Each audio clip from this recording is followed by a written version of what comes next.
নিজের চোখে দেখা কিছুদিন আগে একটা জানাজা পড়িয়েছে, খোদার কসম করে বলছে 6:30 ইন্তেকাল করেছে। হসপিটালের বিল দেনেওয়ালা নাই, 4 সন্তান, অ্যাম্বুলেন্সে ঘরে ঘরে আসবে, 1000-1200 টাকার বিল দেনেওয়ালা নাই।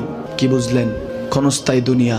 মুমিনের কম থাকলেও আমি বলি, কেউ যদি এসে বলে হুজুর একটু দোয়া করেন, খুব পেরেশানিতে আছি, আমি তার হাত চুমু খেয়ে বলি তোমাকে মোবারকবাদ, আল্লাহ তোমাকে ভালোবাসে। পেরেশানি তো মালিক দেয়, এই জন্য এটা রহমত মুমিনের জন্য। পেরেশানি দেয় যখন ফেরেশতারা বলে আল্লাহ চাইতেছে টাকা পয়সা চাইতেছে, বলে এটা কি?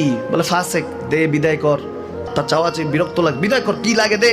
মুমিন যখন চাইতে থাকে আল্লাহ আমাকে কিছু লাগবে, যখন একটু করে চায় আমার মাটাকে সুস্থ করে দাও, বাবাটাকে আল্লাহ আমার স্ত্রীকে, আমার আমাকে একটু তৌফিক দাও, চাইতে থাকে মুমিন। আল্লাহ বলে যখন ফেরেশতারা দেখে মুমিন চাচ্ছে, দেরি করতে পারে না, তাড়াতাড়ি খাজানা নিয়ে দিতে নেবে, আল্লাহ বলে রাখোস না, এত তাড়াহুড়া কিসে?